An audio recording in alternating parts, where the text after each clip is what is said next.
Halo Mom and Dad semuanya, ketemu lagi dengan saya, Dr. Mariska Senjaya di channel Dokter Senjaya.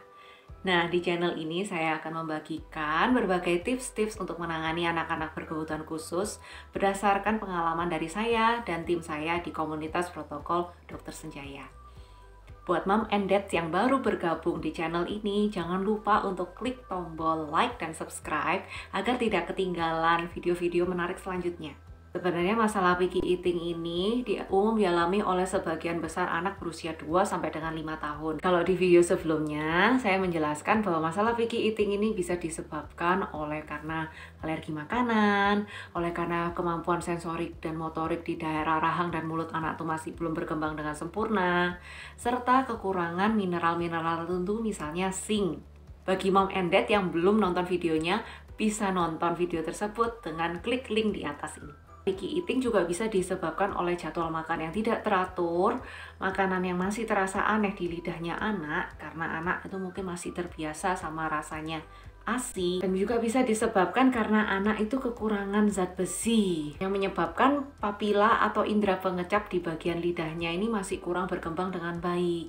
Perlu kita ketahui bahwa mulai dari usia 6 bulan ke atas, nutrisi dari ASI itu tidak mencukupi untuk anak, terutama untuk kandungan zat besinya. Sehingga mulai harus dikenalkan makanan tambahan pada anak yang kita kenal dengan nama makanan pendamping ASI atau MPASI. MPASI bermanfaat untuk membantu memenuhi kebutuhan nutrisi makro dan mikro pada anak, misalnya saja terhadap mineral-mineral penting seperti kalsium, zat besi, dan seng. Nah, kalau anak-anak ini mengalami kekurangan zat besi, otomatis saraf pada papila lidahnya ini nggak bisa berkembang dengan baik, Mom and Dad. Jadinya dia mungkin merasakan makanan ini rasanya aneh. Nah, penyebab yang lain dari masalah picky eating yaitu anak yang merasa jenuh atau bosan karena makanan yang disajikan tuh bentuknya itu-itu saja. Di video kali ini saya akan membahas bagaimana cara untuk mengatasi picky eating pada anak. Yang pertama, memang diperlukan kesabaran dari para orang tua untuk bisa memperkenalkan suatu jenis makanan ke anak. Karena masalah picky eating ini memiliki banyak faktor yang mendasarinya, baik itu dari segi medis maupun dari segi perilaku. Jangan sekali-kali memarahi anak atau memaksa anak untuk mencoba suatu makanan tertentu, karena nantinya hal ini akan menyebabkan trauma pada anak. Akhirnya, anaknya akan semakin menolak untuk mau makan makanan tersebut. Makin pusing kan kita. Jika masalah terbesar dari anak itu karena dari alergi makanan atau dari kekurangan makronutrisi mineral atau mikronutrisi mineral tertentu, maka yang harus dilakukan oleh orang tua adalah segera melakukan terapi alergi dan terapi kekurangan nutrisinya untuk membantu Ananda segera sembuh dari alerginya. Carilah dokter yang bisa memeriksa alergi makanan pada Ananda dan juga menangani masalah kekurangan nutrisi mineral pada Ananda. Jadi bisa diberikan suplementasi yang tepat jenisnya, dosisnya berapa kali, dan diberikan selama berapa bulan. Melakukan pemberian jadwal makan yang teratur untuk anak, misalnya dengan memberikan jadwal 3 kali makan utama dan 2 kali selingan di antara jam makan utama. Jadi makannya sehari itu ada 5 kali. Jika sudah waktunya, anak itu harus dikondisikan dengan dibawa ke meja makan, dia harus sudah cuci tangan, duduk di meja makan, terus dia menghadapi makanan yang diberikan itu, mau makanannya sedikit atau cuma diacak-acak aja, pokoknya dia harus duduk di meja makan itu sampai selesai. Yang paling penting, Bapak Ibu perlu diusahakan agar tidak merayu anak supaya mau makan dengan menggunakan iming-iming gadget. Itu karena kalau kita membiarkan anak itu makan dengan menggunakan gadget, nantinya ini akan mengganggu fokus anak pada rasa dan tekstur makanan yang dimakan, dan juga mengganggu perkembangan komunikasi sosial dan emosional anak.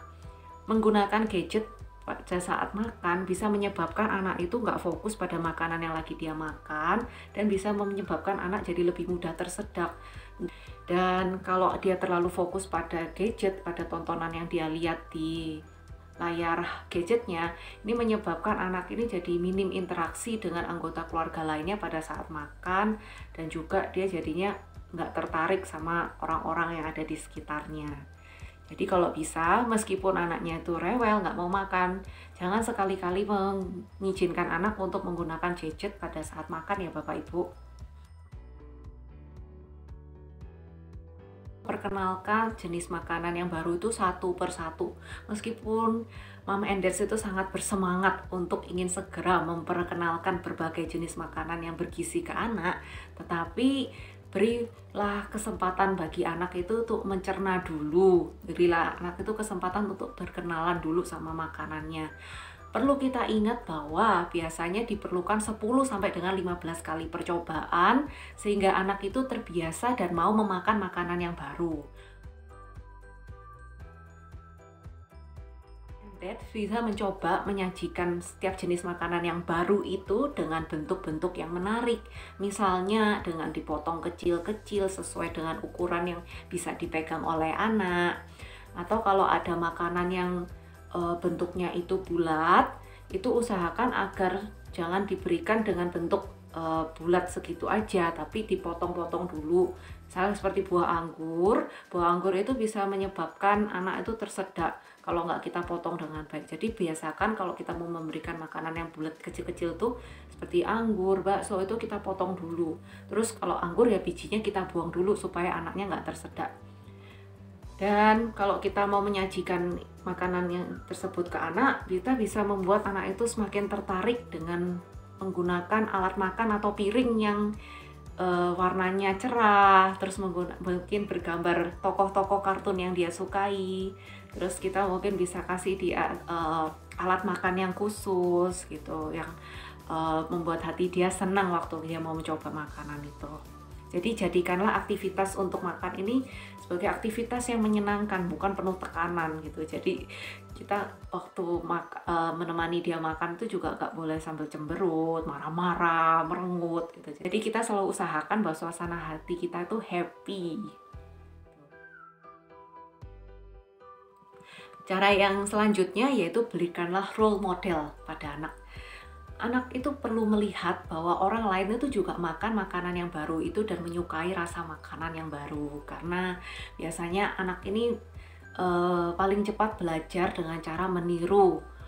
Anak itu adalah peniru yang ulung ya. Jadi ketika mereka tuh melihat orang-orang di sekitar mereka itu sedang melakukan apa, meskipun dia tuh kayaknya nggak memperhatikan, meskipun dia tuh kayaknya nggak peduli, tapi diam-diam itu mereka mengamati dan tiba-tiba aja suatu waktu dia akan melakukannya.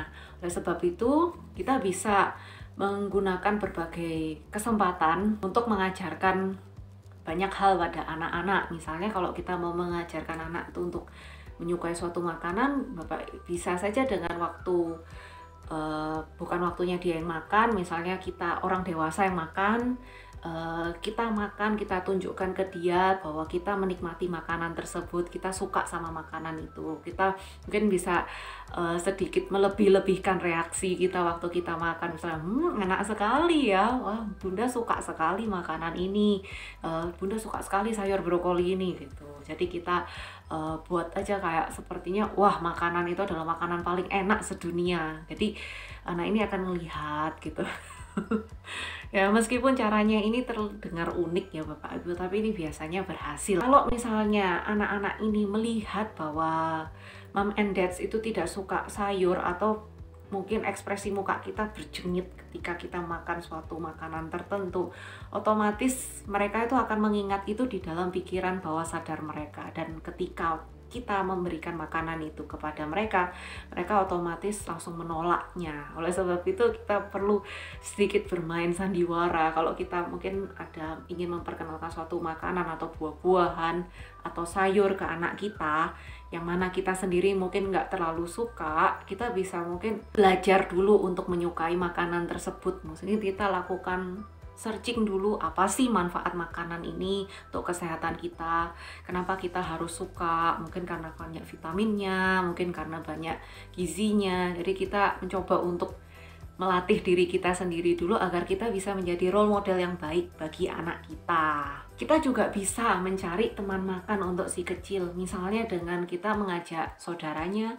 mungkin kakaknya, mungkin sepupunya, atau mungkin tetangganya. Kita ajak makan bersama-sama dengan anak ini. Biasanya kalau anak-anak ini berada di antara teman-teman sepermainannya atau di antara anak-anak seusianya, mereka itu ada dorongan untuk menjadi lebih baik daripada teman-temannya. Jadi mereka meskipun nggak suka, kadang-kadang itu mereka akan terpaksa mau makan juga ketika dia melihat temennya ternyata kok mau makan makanan yang baru itu gitu. Ini cara ini bisa dipakai. Bisa juga memberikan nama-nama yang menarik bagi makanan-makanan tersebut. Misalnya, ini makanan untuk anak jagoan, ini makanan untuk anak pintar, supaya kamu jadi hebat gitu. Kita kasih banyak kata-kata yang positif dengan makanan-makanan tersebut, sehingga dia akan mau untuk mencoba makanan itu.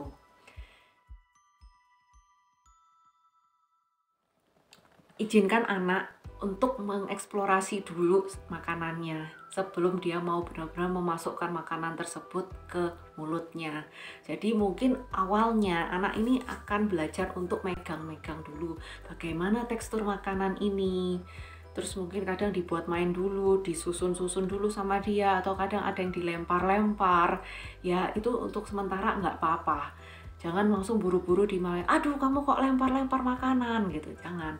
Karena nanti akan membuat memori yang negatif pada anak. Nah, tapi kita beritahu dengan lembut, aduh nak sayang, jangan dibuang ya makanannya ya. Karena ini banyak orang lain di luar sana yang kelaparan tapi nggak bisa makan seperti adik, seperti itu. Jadi ada salah satu tips lainnya, kalau untuk menghadapi anak yang masih suka bermain, eksplorasi, atau buang-buang makanan, Bapak Ibu bisa mempersiapkan makanan tersebut itu di dua wadah yang berbeda. Di satu piring yang kecil tuh sedikit aja, itu memang dikhususkan buat anak ini untuk belajar, untuk memegang-megang, untuk eksplorasi, untuk mungkin dijejer-jejer di atasnya meja.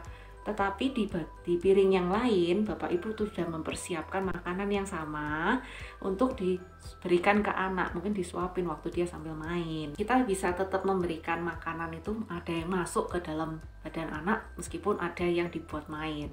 Tuh, karena kita mungkin pikir kalau dibuat main gitu kan buahnya nanti atau sayurnya nanti akan jadi kotor gitu. Tapi yang paling terpenting ketika anak itu akhirnya tertarik dan mau mencoba makanan yang baru, kita memberikan pujian pada anak. Dan kita juga bisa menunjukkan kasih sayang kita. Misal dengan kita tepuk kepalanya, kita tepuk pundaknya, kita cium, kita tunjukkan rasa sayang kita ke dia karena dia sudah berani mau mencoba makanan itu. Misalnya, wah anak mama pintar sudah mau mencoba makan sayur. Ini sayurnya sehat, jadi kamu nanti makin sehat. Bisa kayak gitu. Dengan begitu kita telah menanamkan perasaan positif pada anak terhadap makanan baru tersebut. Itulah cara-cara yang bisa saya bagikan. Cara-cara apa saja yang biasanya digunakan oleh moms and dads? Tulis yuk di kolom komentar. Terima kasih sudah nonton dan sampai jumpa di video selanjutnya.